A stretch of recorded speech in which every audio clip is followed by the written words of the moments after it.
আল্লাহর নবী বলেন, আমার উম্মতের ঈমান নষ্ট হওয়ার জন্য ভণ্ড আলেমই যথেষ্ট। সাধারণ ব্যক্তির কথায় কিন্তু মানুষের ঈমান নষ্ট হয় না। কি বলেন? সাধারণ ব্যক্তির কথায় ঈমান নষ্ট হয় না, কারণ সাধারণ ব্যক্তির কথা মানুষ শোনে না। কিন্তু আলেম যদি ভণ্ড হয়, এই ভণ্ড আলেমের কারণে হাজার হাজার মানুষ পথভ্রষ্ট হওয়ার আশঙ্কা আছে, হাজার হাজার মানুষের ঈমান নষ্ট হয়ে যাওয়ার আশঙ্কা আছে। এই জন্য আল্লাহর নবী বলেন, ভণ্ড আলেমের ব্যাপারে সাবধান, খবরদার ভণ্ড আলেমের কাছে কখনো যাবা না। ভণ্ড আলেমের যত দোষ ত্রুটি আছে সমাজের মাঝে চর্চা করো, সমাজের মাঝে ছড়িয়ে দাও। ভণ্ড আলেমের যত দোষ ত্রুটি আছে এটা যদি মানুষ জানতে পারে, তাহলে সাধারণ মানুষ ভণ্ড আলেমের কাছে যাবে না, তাদের ঈমান বেঁচে থাকবে, তাদের ঈমান নষ্ট হবে না। আপনাদের এলাকায় ভণ্ড আলেম আছে কিনা আমি জানি না। চট্টগ্রাম, কুমিল্লা ওই অঞ্চলে ভণ্ড আলেমের সংখ্যা বেশি, সুন্নি আলেম, বেদাতি আলেম। সিলেটে যদি যান ওই দিকে দেখবেন মাজার পুজুরি, ভণ্ড। এই অঞ্চলে আছে কিনা আমার জানা নেই। ভণ্ড আলেমের যত কৃতিকর্ম, তার যে কার্যকলাপ, এটা সম্পর্কে যদি আপনি জানেন, তাহলে সাধারণ মানুষের কাছে আপনার প্রচার করতে হবে তার দোষ ত্রুটি। অন্যথায় হবে কি, সাধারণ মানুষ যারা ওই ভণ্ড আলেমের ব্যাপারে জানে না, ওনার কথায় যদি সাধারণ মানুষ মুগ্ধ হয়ে যায়, তাহলে সাধারণ মানুষের ঈমান নষ্ট হয়ে যাবে। এই জন্য সাধারণ মানুষের ঈমান রক্ষার্থে আপনি যদি ভণ্ড আলেমের দোষ ত্রুটি চর্চা করেন, আপনার গুনাহ হবে না। বলতে পারেন, হুজুর কি প্রমাণ আছে? হাদিসের ভিতরে প্রমাণ আছে। মুসনাদে আবি ইয়ালার বর্ণনা, আল্লাহর নবী বলেন, ইন্নামা আখাফু আলা উম্মতি আল আইম্মাতাল মুদিল্লিন। আল্লাহর নবী বলেন, আমি আমার উম্মতের উপরে ভণ্ড আলেমের আশঙ্কা করছি। আল্লাহর নবী বলেন, আমার উম্মতের ঈমান নষ্ট হওয়ার জন্য ভণ্ড আলেমই যথেষ্ট। সাধারণ ব্যক্তির কথায় কিন্তু মানুষের ঈমান নষ্ট হয় না। কি বলেন? সাধারণ ব্যক্তির কথায় ঈমান নষ্ট হয় না, কারণ সাধারণ ব্যক্তির কথা মানুষ শোনে না। কিন্তু আলেম যদি ভণ্ড হয়, এই ভণ্ড আলেমের কারণে হাজার হাজার মানুষ পথভ্রষ্ট হওয়ার আশঙ্কা আছে, হাজার হাজার মানুষের ঈমান নষ্ট হয়ে যাওয়ার আশঙ্কা আছে। এই জন্য আল্লাহর নবী বলেন, ভণ্ড আলেমের ব্যাপারে সাবধান, খবরদার ভণ্ড আলেমের কাছে কখনো যাবা না। ভণ্ড আলেমের যত দোষ ত্রুটি আছে সমাজের মাঝে চর্চা করো, সমাজের মাঝে ছড়িয়ে দাও। ভণ্ড আলেমের যত দোষ ত্রুটি আছে এটা যদি মানুষ জানতে পারে, তাহলে সাধারণ মানুষ ভণ্ড আলেমের কাছে যাবে না, তাদের ঈমান বেঁচে থাকবে, তাদের ঈমান নষ্ট হবে না। এজন্য ভণ্ড আলেমের দোষ ত্রুটি কি করা যাবে? বর্ণনা করা যাবে, এতে আপনার গুনাহ হবে না। আল্লাহ পাক রব্বুল আলামিন আপনাকে আমাকে যেমন চোখ দিয়েছেন, কান দিয়েছেন, অন্তর দিয়েছেন, হাত দিয়েছেন, পা দিয়েছেন, প্রত্যেকটি অঙ্গের হেফাজত করা এটাও আমানত। চোখ দিয়ে অপত্রে তাকানো যাবে না, কান দিয়ে গান শ্রবণ করা যাবে না, অন্তর দিয়ে খারাপ কিছু চিন্তা করা যাবে না। এই সবগুলো আমানত। আল্লাহ পাক রব্বুল আলামিন কোরআনুল কারীমের ভিতরে বলেন, ইন্নাস সামআ ওয়াল বাসারা ওয়াল ফুআদ কুল্লু উলাইকা কানা আনহু মাসউলা। আল্লাহ বলেন, প্রত্যেকটা মানুষকে যে কান দেওয়া হয়েছে, প্রত্যেকটা মানুষকে যে চোখ দেওয়া হয়েছে, প্রত্যেকটা মানুষকে যে অন্তর দেওয়া হয়েছে, এই প্রত্যেকটি অঙ্গের ব্যাপারে কিয়ামতের ময়দানে প্রত্যেকটি মানুষ আল্লাহর সামনে জিজ্ঞাসিত হবে। কিয়ামতের ময়দানে আল্লাহ তাআলা চোখ সম্পর্কে জিজ্ঞাসা করবেন, কান সম্পর্কে জিজ্ঞাসা করবেন, অন্তর সম্পর্কে জিজ্ঞাসা করবেন। চোখ দিয়ে কোন দিকে তাকিয়েছিলে, কান দিয়ে কি শ্রবণ করেছিলে, অন্তর দিয়ে কি কল্পনা করেছিলে, প্রত্যেকটা জিনিসের প্রত্যেকটি অঙ্গের হিসাব কিয়ামতের ময়দানে আল্লাহ তাআলা নেবেন। আমরা তো মনে করি আমরা চোখ দিয়ে যখন অন্যত্র তাকাই মনে হয় কেউ দেখে না। আল্লাহ বলেন, ওয়া ইয়ালামু খাইনাতাল আ'য়ুনি ওয়া মা তুখফিস সুদূর। আল্লাহ বলে, বান্দা চোখ কোন দিকে যায় দুনিয়ার কোনো মানুষ না জানলেও আমি জানি। আমার আপনার নজর, আমার আপনার চোখ কোন দিকে যায় দুনিয়ার কোনো মানুষ না জানলেও আল্লাহ জানে। আল্লাহ বলে, শুধু তোমার চোখের খবর আমি জানি না, বরং তোমার অন্তর কোন দিকে, তোমার অন্তর কি কল্পনা করে, তোমার অন্তরের ভিতরে যা কিছু আছে ওই বিষয়ের জ্ঞান আমার কাছে আছে। সুবহানাল্লাহ। এই জন্য মুসলমান ভাইয়ের আমার, কানের হেফাজত করা, এরপরে আপনার অন্তরের হেফাজত করা, চোখের হেফাজত করা, এটা বড় আমানত। অনেকে চোখ দিয়ে নাচ দেখে, কান দিয়ে গান শ্রবণ করে, আসে না নাই? মুসলমান ভাইরা আমার, দুনিয়ার জমিনে যারা গান শুনবে, কানের জেনা হবে এবং চোখের জেনা হবে। আল্লাহর নবী সাল্লাল্লাহু আলাইহি ওয়াসাল্লাম বলেন, প্রত্যেকটি অঙ্গের জেনা আছে, হাতের জেনা আছে, পায়ের জেনা আছে, চোখের জেনা আছে, এমনকি জবানেরও জেনা আছে, প্রত্যেকটা অঙ্গের জেনা আছে। এই জন্য দুনিয়ার জমিনে যারা কান দিয়ে গান শ্রবণ করবে অথবা কান দিয়ে গান শুনবে এবং চোখ দিয়ে যারা গান দেখবে, নাচ দেখবে, মুসলমান ভাইরা আমার, আল্লাহর নবী বলেন প্রত্যেকটা মানুষ কিয়ামতের ময়দানে জিনাকার হিসাবে আল্লাহর সামনে দাঁড়াবে।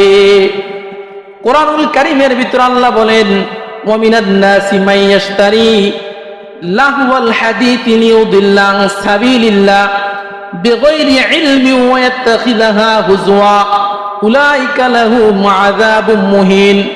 মানুষের ভিতরে কিছু মানুষ এমন আছে যারা লাহওয়াল হাদিস ক্রয় করে, তাফসীরের কিতাব লেখে লাহওয়াল হাদিস কাকে বলা হয়, বলে গান বাজনা এবং গান বাজনার যত সরঞ্জামাদি আছে এইগুলোকে লাহওয়াল হাদিস বলা হয়। দুনিয়াতে যারা গান শুনবে অথবা গানের যত বাদ্যযন্ত্র আছে, এই সকল জিনিস যারা ক্রয় বিক্রয় করবে, এই সকল জিনিসের লেনদেন যারা করবে, উলাইকা লাহুম আযাবুম মুহিন, আল্লাহ বলেন কিয়ামতের ময়দানে ওদের জন্য যন্ত্রণাদায়ক শাস্তি প্রস্তুত করা আছে। শুধু তাই নয়, আল্লাহর নবী বলেন এই উম্মতের ভিতরে তিনটা বড় ধরনের শাস্তি আসবে। উম্মতে মুহাম্মাদীর কাছে কয়টা শাস্তি আসবে? তিনটা। আল্লাহর নবী সাল্লাল্লাহু আলাইহি ওয়াসাল্লাম বলেন, ফি হাদিহিল উম্মতি খাসফুন ওয়া মাসকুন ওয়া কাযফুন। আল্লাহর নবী বলেন এই উম্মতের ভিতরে তিনটা শাস্তি আসবে। এক নাম্বার শাস্তির নাম হলো খাসফুন, ভূমিধস। এই উম্মতের ভিতরে বেশি পরিমাণ ভূমিকম্প হবে।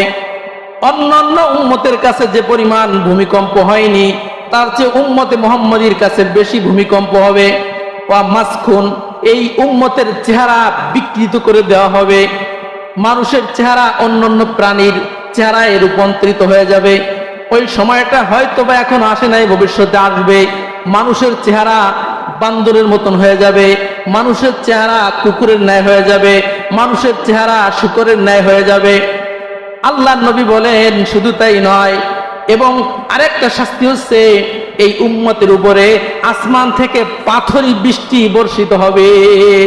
আসমান থেকে যে বৃষ্টি বর্ষিত হবে, কিসের বৃষ্টি বর্ষিত হবে? পাথরের বৃষ্টি বর্ষিত হবে। বৃষ্টির ভিতরে পানি থাকবে না, বৃষ্টির ভিতরে পাথরের টুকরা বর্ষিত হবে। এমন একটা সময় এই উম্মতের কাছে আসবে। এক সাহাবী জিজ্ঞাসা করলেন, ফাকাল রাজুলুম মিনাল মুসলিমিন, এক সাহাবী বললেন, ইয়া রাসূলুল্লাহ, ইয়া হাবিবাল্লাহ, ওয়া মাতা যাকা, এই সময়টা কখন হবে? নবীর সাহাবী বললেন, ইয়া রাসূলুল্লাহ, ইয়া হাবিবাল্লাহ, কোন সময় আপনার উম্মতের চেহারাকে বিকৃত করে দেওয়া হবে? কোন সময় আপনার উম্মতের ভিতরে ভূমিধস শুরু হবে? কোন সময় আপনার উম্মতের ভিতরে পাথরের বৃষ্টি বর্ষিত হবে?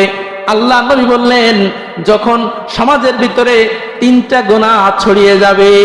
কয়টা গুনাহ? তিনটা গুনাহ।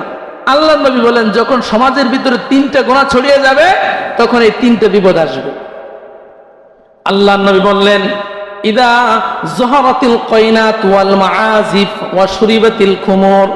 আল্লাহ নবী বলেন, ইদা যহারাতিল কায়নাত, যখন সমাজের ভিতরে নায়কের সংখ্যা বেড়ে যাবে, গায়কের সংখ্যা বেড়ে যাবে, নায়িকার সংখ্যা বেড়ে যাবে, আল্লাহ নবী বলেন তখন এই তিনটা শাস্তি আসবে। নায়ক নায়িকা দিন দিন বাড়তেছে না সংখ্যা? আল্লাহ নবী বলেন যেই জামানায় নায়কের সংখ্যা বাড়বে, নায়িকার সংখ্যা বেড়ে যাবে, ওয়াল মাআসিফ, বাদ্যযন্ত্রের পরিমাণ দিন দিন বাড়তে থাকবে, বিভিন্ন ধরনের নতুন নতুন ঢোল তবলা ইত্যাদি বাদ্যযন্ত্রের ছড়াছড়ি যেই জামানায় চলে আসবে, ও শুরিবাতিল খমর, যেই জামানায় মদ পান করা হবে, গাঁজা পান করা হবে, এই জাতীয় নিষিদ্ধ যে সকল জিনিস আছে এই জাতীয় নেশা জাতীয় দ্রব্য যখন পান করা হবে, আল্লাহর নবী বলেন ওই জামানায় এই তিনটে শাস্তি চলে আসবে।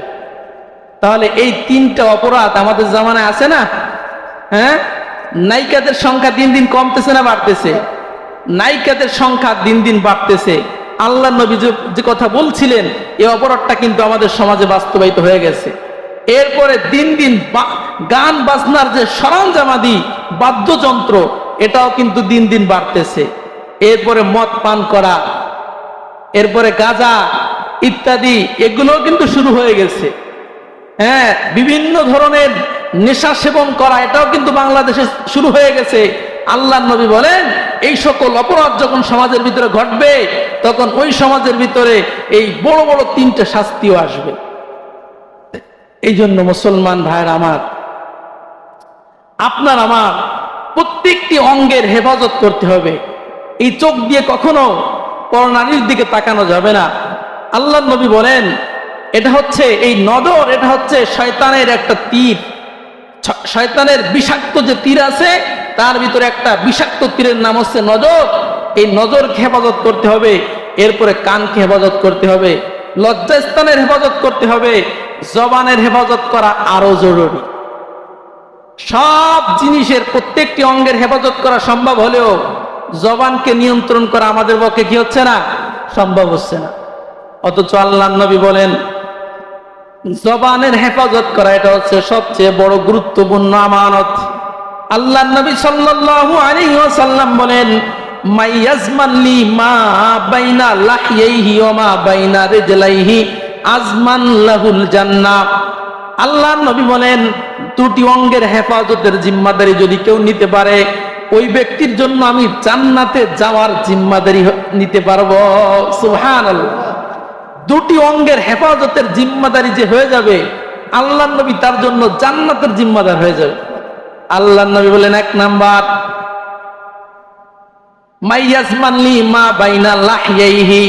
আল্লাহর নবী বলেন দুই চোয়ালের মাঝে যে জবান আছে, এই দুই চোয়ালের মাঝখানে যে জবান আছে, আল্লাহর নবী বলেন এই জবানের হেফাজত যে করবে, ওয়ামা বাইনা রিজলাইহি, দুই পায়ের মাঝে যে লজ্জাস্থান আছে, এই লজ্জাস্থানের হেফাজত যে করবে, আল্লাহর নবী বলেন আজমান লাহুল জান্নাহ, আমি নবী তার জান্নাতে সম্পূর্ণভাবে প্রবেশের জন্য আমি জিম্মাদার হয়ে যাব। সুবহানাল্লাহ। এই জন্য জবানকে নিয়ন্ত্রণ করা এটা বড় আমানত, লজ্জাস্থানের সংরক্ষণ করা এটা বড় আমানত। আল্লাহর নবী বলেন জবান এটা অনার্থক কথা বলার জন্য আল্লাহ তাআলা দেন নাই। ক্বালা রাসূলুল্লাহ সাল্লাল্লাহু আলাইহি ওয়াসাল্লাম মিন হুসনি ইসলামিল মারই তারকুহু মা লা ইয়ানি। আল্লাহর নবী বলেন ইসলামের সবচেয়ে বড় সৌন্দর্য হচ্ছে অনার্থক কথা থেকে বিরত থাকা। অনার্থক কথা, অসংখ্য গণিত অনার্থক কথা বলে বলে আমরা আমাদের জীবন শেষ করে দিচ্ছি। অনার্থক কথা কাকে বলা হয়? লা ফায়দাতা ফিদ দুনিয়া ওয়ালা ফিল আখিরাহ। যে কথার ভিতরে দুনিয়ারও কোনো লাভ নাই, যে কথার ভিতরে পরকালেরও কোনো লাভ নাই, ফাওয়া লাভ, এরকমের আমরা করি না। আল্লাহর নবী বলেন এই ফালতু কথাবার্তা তোমরা ছেড়ে দাও। এই ফালতু কথাবার্তা বললে জবানের খেয়ানত হয়, জবানকে সংরক্ষণ করা আল্লাহর নবী বলেন এটা হচ্ছে সবচেয়ে বড় আমানত। এজন্য মুসলমান ভাইরা আমার, প্রত্যেকটি অঙ্গকে আমাদের কি করতে হবে? হেফাজত করতে। 3 নাম্বার, আল্লাহ পাক রব্বুল আলামিনের যে সকল আদেশ আছে, রসুলের যে সকল আদেশ আছে, আল্লাহ পাক রব্বুল আলামিনের যত নিষেধাজ্ঞা আছে, রসুলের যে নিষেধাজ্ঞা আছে, প্রত্যেকটা আদেশ মানা এবং প্রত্যেকটা নিষেধ থেকে বিরত থাকা। আল্লাহর প্রত্যেকটা কথা মানতে হবে, রসুলের প্রত্যেকটা কথা মানতে হবে, এবং আল্লাহ এবং রসুল যে সকল কথা বলতে নিষেধ করেছেন, যে সকল কাজ করতে নিষেধ করেছেন, তা থেকে বিরত থাকা এটাও বড় আমানত। আল্লাহ পাক রব্বুল আলামিন বলেন ইয়া আইয়ুহাল্লাযীনা আমানু, ইয়া আইয়ুহাল্লাযীনা আমানু লা তাখুনুল্লাহা ওয়ার রাসূল। আল্লাহ এবং তার রসুলের কোনো খেয়ানত তোমরা করো না। যেই কাজ করলে আল্লাহ তাআলার খেয়ানত হয়ে যায়, রসুলের খেয়ানত হয়ে যায়, এমন কাজ তোমরা করো না। ওয়া তাখুনু আমানাতিকুম ওয়া আনতুম তা'লামুন। আল্লাহ বলেন তোমাদের ভিতরে তো দেখা যাচ্ছে যে তোমরা জেনে শুনে খেয়ানত করতেছো। ওয়া তাখুনু আমানাতিকুম ওয়া আনতুম তা'লামুন, তোমরা তো জেনে শুনে খেয়ানত করতেছো। আল্লাহ তাআলা বলেন খেয়ানত কখনো করা যাবে না। যেই কাজ করলে আল্লাহ তাআলা অসন্তুষ্ট হয়ে যায়, রসুল অসন্তুষ্ট হয়ে যায়, এমন কাজ করা যাবে না।